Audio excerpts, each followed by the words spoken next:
Sunday, front page of today's Washington Post, above the fold. Here's the headline: with comfortable lead, Clinton starts refining an agenda. And this perhaps is the most telling line right there.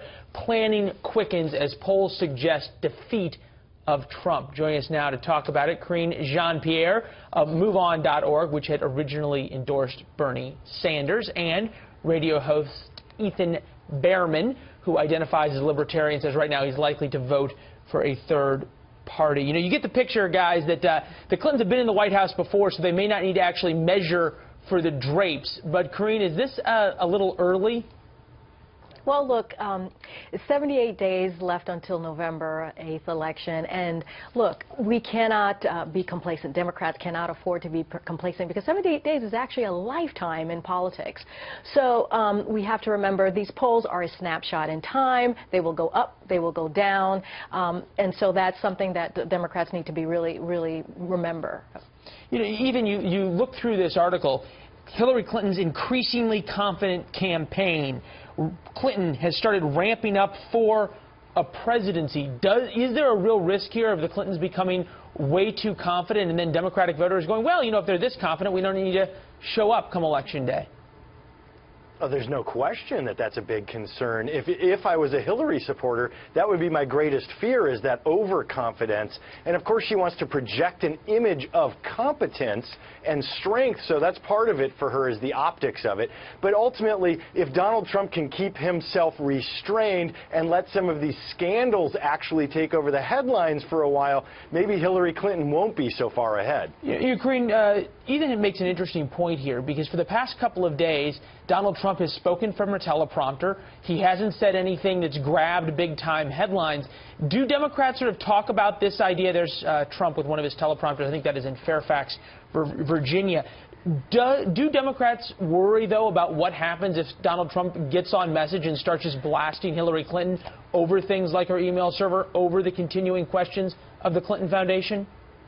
Well, let me just first say that it's kind of sad that we're giving credit to a presidential nominee for staying on message, reading a teleprompter, and not saying anything rash or harsh or dehumanizing people over and over again. So let me first say that. Well, Democrats, respectfully, though, Democrats want to give Hillary Clinton props for having sat down with the FBI. So I mean, there's different standards for different candidates, right? Look, this is a guy who has said demeaning things about a Gold Star family. Like, let's be clear here. It's not just one thing. It's been many things, many groups, whole groups of people. So that's that. But to your question, I'm going to answer your question right now, which is this election is going to be about the ground game. It's going to be about getting to 270 electoral votes, getting those electoral votes. And right now, Hillary Clinton is in a much better place on getting to that number, and actually even going beyond that. Donald Trump doesn't seem to have a real operation in those 10 to 11 swing states that are very important in order to get to that number. So I think that's an important note there. Ethan, at some level, and I know that you've at times been pretty anti-Trump or never Trump, but you describe yourself as a libertarian. Are you going to sort of start pivoting from being more never Trump and anti-Trump and all of a sudden start taking up the mantra of being anti-Hillary Clinton as it comes to talking about the Clinton Foundation, talking about the email scandal, talking about possibly perjury charges for what she said in front of Congress? Oh, I've been never Clinton since before the race even began. So I've been very harsh in regards to Secretary Clinton the whole way through. Plus, on top of it all, we can't even begin to describe how rotten and Machiavellian it really is, her whole approach to this campaign. That email server was done in no reason other than to avoid FOIA requests. I mean, there's no other way to interpret that.